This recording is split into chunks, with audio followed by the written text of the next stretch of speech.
October 1st, 2017. Las Vegas would encounter a shooter. However, eyewitness reports would give a different version of events. Was there more than one shooter? We're getting from civilians saying that there might have been 3 shooters. Well, GC60, we've interviewed multiple people leaving the concert venue that is on the north side of Hacienda, east side of Las Vegas Boulevard, saying that there are multiple people that have been shot or were shooting in this concert venue. Just be advised now, there's an active shooter at the Tropicana. What happened in Vegas? Patrol 363, be advised, we're getting multiple calls of active shooters at multiple locations. May or may not be diversions, so officers are aware. There's an active investigation, police suggesting there could be multiple shooters potentially on rooftops around this outdoor concert just by the Mandalay Bay Casino in Las Vegas, Nevada. How much shooting was going on and them not being taken down, and like I said, there's definitely someone on the ground. Did you have any friends at this concert? Is there anyone that you don't know what has happened to them at this point? No, but I do know a lot of people that escaped with us, have friends that have been shot and they left them behind because, you know, it's fight or flight. You can't really, you know, take people with you and stuff like that, and especially in a situation like that, you don't know what to do. They kept coming. That was the thing. It wasn't that, okay, let's all leave and now it's okay. No, we all started running and they came in. That's why there's no humanly possible way that guy, that was the only shooter. If you were where we were and how we were hidden and the way they came in and herded us all out into the staff parking lot and then continued shooting into the staff parking lot. This is the tragic tale of the Vegas shooting.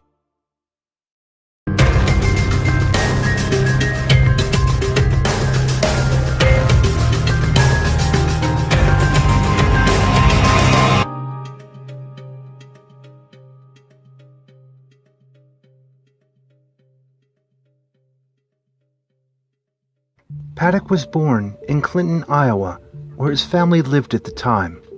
He grew up in Tucson, Arizona, and the Sun Valley neighborhood of Los Angeles as the oldest of 4 sons of Benjamin Paddock and Dolores Hudson. Benjamin was a bank robber who was arrested in 1960 when Stephen was 7 years old. Benjamin was later convicted and escaped prison in 1969, subsequently appearing on the FBI's Most Wanted list. According to Stephen's brother Eric, quote, he was never with my mom, unquote, and Stephen had, quote, limited interaction, unquote, with Benjamin following release from prison.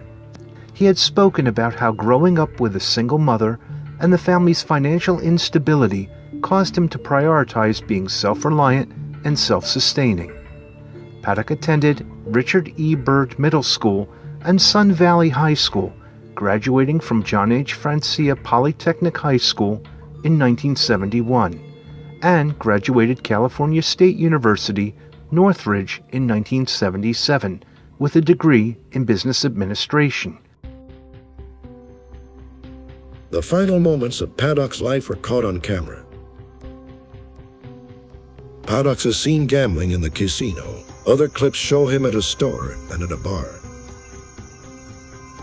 In the next clips, we see him talking to staff, and then we see Paddock bringing in luggage to the hotel.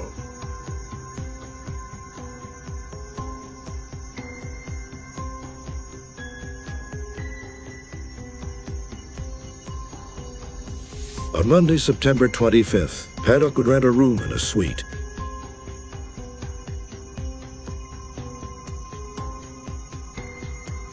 This is where the weapons would be found and the body of Paddock would later be discovered. That night, Paddock was seen leaving the hotel and would travel to his home in Mesquite.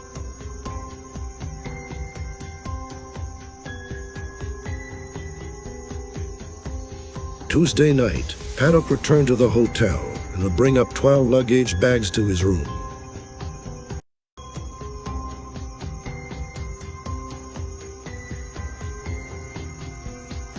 Wednesday, Paddock would repeat the same routine, bringing up more bags. Over the next few days, Paddock would continue this routine until the day of the massacre.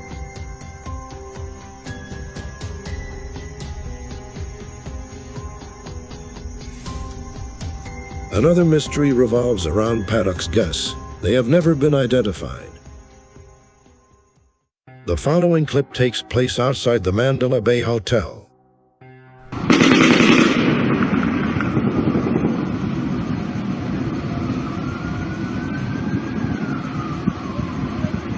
The gunshots are close as documented in the audio.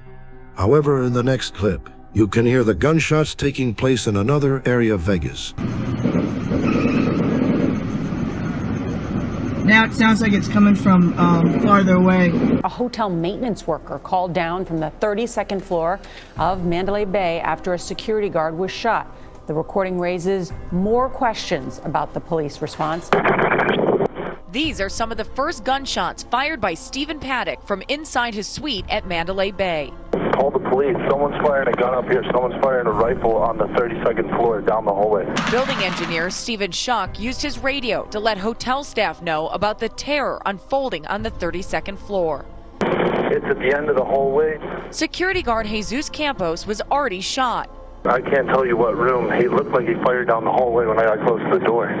After Schuck's call, it's still unclear when exactly the Mandalay Bay staff called the police. Originally, Clark County Sheriff Joseph Lombardo had said Campos interrupted the shooter. But now, Lombardo says those first shots were fired 6 minutes before Paddock started his rampage. Investigators say Paddock did not have any gambling debts and his girlfriend did not worry about his mental health. But his motive is still unclear. One of the brave survivors, Allie Wester, went on a live stream as it was happening.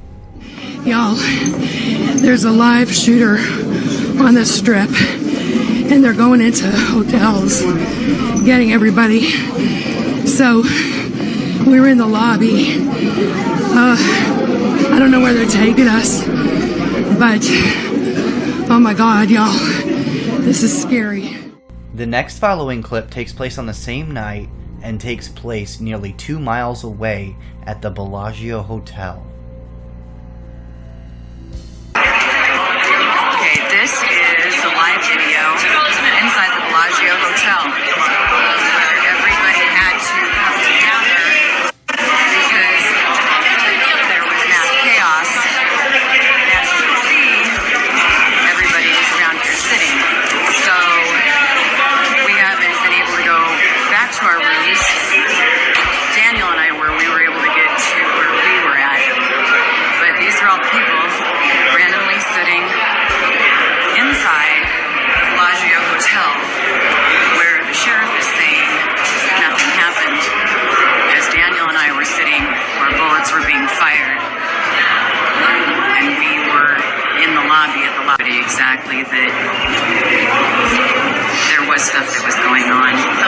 I don't know about the other hotels, but I do know about the Bellagio because I hit the floor and Daniel jumped on top of me. It's impossible for Paddock to be in two places at once. It's more likely that there were multiple shooters.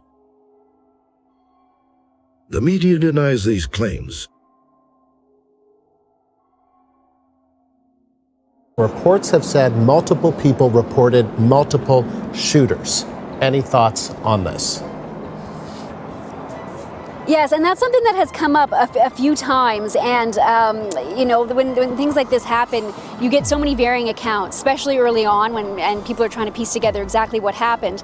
And the investigators were asked about this late last night at their last press conference, and they said that there was no truth to any of those rumors. Everything, you know, from what they've seen, there was just the one shooter perched on the 32nd floor of the Mandalay Bay Hotel. And, I mean, we know how that all unfolded. We know that, you know, once police did kind of zero in on him on that floor, they moved into the hotel and the SWAT team moved in, but it was actually a security guard from the hotel who had encountered Stephen Paddock first. That security guard was shot in the leg, and we understand that by the time SWAT team arrived that they did find the 64-year-old shooter dead, and police believe he's killed himself. What we do know is that as soon as the gunshots went off, there was a lot of confusion as to where it was actually coming from. I mean, people knew they were getting hit, people knew they were under attack, but they didn't know from where.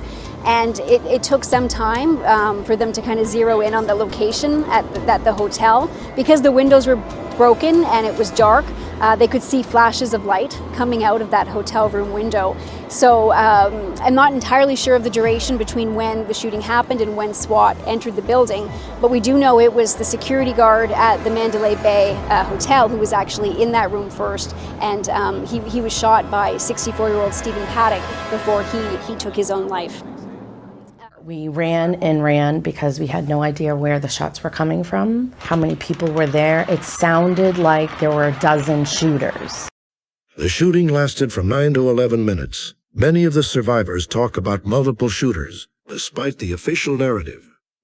I do believe that there was 100% more than one shooter. Every other person that I've talked to that did get unfortunately hit as well have all said the same things. When we got shot initially, didn't care which way it came from. I just know it was time to run. We ran about 200 yards in a 180-degree line from where the gunshots were coming from, at least the sounds. Got behind a car, made a call to my parents, and I thought that's kind of where I'm hanging out right now, at least until everything kind of subsides. Past that, I'm waiting, and all of a sudden we hear the little whizzing going by us, and the bullets are just flying by. And when something's coming up and down, or at least from a different angle, they're either going to hit the ground, they're going to a lot of different things are going to happen. When someone's shooting from a straight horizontal line, it's just going to keep flying. As soon as we heard a little break in it, we knew we had to keep running. We heard the gunfires approaching where we were. They just started getting closer and closer and louder and louder. And I knew we were getting gunshots that were closer to us than where they originally started, and that's when we knew we had to run. I do believe that there were people inside of the venue that once the initial shooting started, and everyone kind of panicked, running everything. Once the lights turned on the stage and kind of lit everything up, it was a lit target. Every other night at the concert, everybody kind of exited right off Las Vegas Boulevard. That was standard. That was routine. You get out of the concert and you go down and go to the next casino. Well, at 10 o'clock, they closed every exit on Las Vegas Boulevard, every single one. They gated them all closed with chain link fences. 10:08, the shooting started, and it was we were pigs sitting in a corral. We only had one exit to go out of, and I'm sure nobody was familiar with where we were going. Everyone was just running, kind of following the sheet is what we were doing. The same exits that we have came in and left Friday and Saturday night were definitely closed. There were people that went over there and tried to leave, and there were cops that were telling them, no, you have to go the other way. You can't come out here. Go the other way, run the other way. There was just a lot of things that just kind of didn't sit right. Of course, they're trying to come up with and try and close this as quick as they can, and try and put this behind everybody, the whole country, the whole nine. But it was just very interesting, with all the police activity, even at the hospitals, interviewing the patients. I don't think one patient has been able to leave without giving another statement, myself included. As soon as I got discharged, there were 2 federal agents that wanted to get another audio statement when I left. And I'm telling them the same thing I'm telling you. I definitely believe there were at least 3 to 5 shooters, and 100% there was not just one person shooting from the 32nd floor. Vegas police have no idea why the shooting started or why it stopped. To this very day, FBI and police have never been able to determine a motive behind this attack. There are so many questions surrounding this case. Were there multiple shooters? How could Stephen be in multiple places at once? We will likely never have the answers. Is this a case of mass hysteria, or were there multiple shooters?